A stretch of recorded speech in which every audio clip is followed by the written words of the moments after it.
নির্বাচনটা হবে চাঁদাবাজি, টেম্পু স্ট্যান্ড দখল এইগুলার বিরুদ্ধে। সব জল্পনা কল্পনার অবসান ঘটিয়ে অবশেষে নির্বাচনী রাজনীতিতে ফিরছেন ব্যারিস্টার রুমিন ফারহানা। আসসালামু আলাইকুম। সম্মানিত দর্শক মণ্ডলী, ব্যারিস্টার রুমিন ফারহানাকে নিয়ে চাঞ্চল্যকর তথ্য যা ইতিমধ্যেই নেট দুনিয়ায় তুলপাড়। প্রিয় দর্শক, আপনারা জানেন রুমিন ফারহানাকে মনোনয়নপত্র দেওয়া হয়নি। ইতিমধ্যেই সামাজিক যোগাযোগ মাধ্যমে ভাইরাল হয়েছে একটি বিষয়। অবশেষে রুমিন ফারহানা মনোনয়নপত্র পেয়েছে, এমনকি সে বিএনপি থেকে নির্বাচন করবেন। আসলে এই বিষয়টি কতটুকু সত্য আপনার এই ভিডিওতে বিস্তারিত দেখতে পারবেন। আশা করি তাহলে বিষয়টি বুঝতে পারবেন আসল ঘটনা কি। তাহলে দর্শক, চলুন বিস্তারিত দেখে আসি। ভিডিওতে একটি লাইক দিয়ে ধৈর্য সহকারে সম্পূর্ণ ভিডিওটি দেখবেন। যদি চ্যানেলে নতুন হয়ে থাকেন তাহলে চ্যানেলটিকে সাবস্ক্রাইব করে পাশে থাকা বেল আইকনটি অন করে দেবেন পরবর্তী ভিডিওর জন্য। প্রিয় দর্শক, তাহলে চলুন কথা না বাড়িয়ে ভিডিওটি দেখে আসি। নির্বাচনটা হবে চাঁদাবাজি, টেম্পু স্ট্যান্ড দখল এইগুলার বিরুদ্ধে। সব জল্পনা কল্পনার অবসান ঘটিয়ে অবশেষে নির্বাচনী রাজনীতিতে ফিরছেন ব্যারিস্টার রুমিন ফারহানা।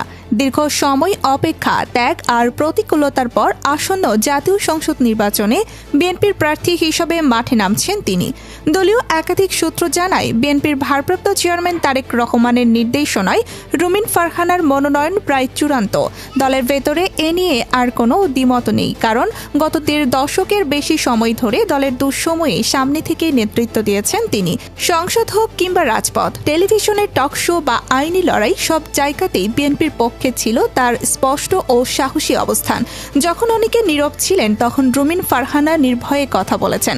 হামলা, মামলা, চাপ কিংবা ভয় কোনোটাই তাকে থামাতে পারেনি। দলীয় নেতৃত্বের মতে এতদিনের ত্যাগের স্বীকৃতি না দেওয়া এখন আর সম্ভব নয়।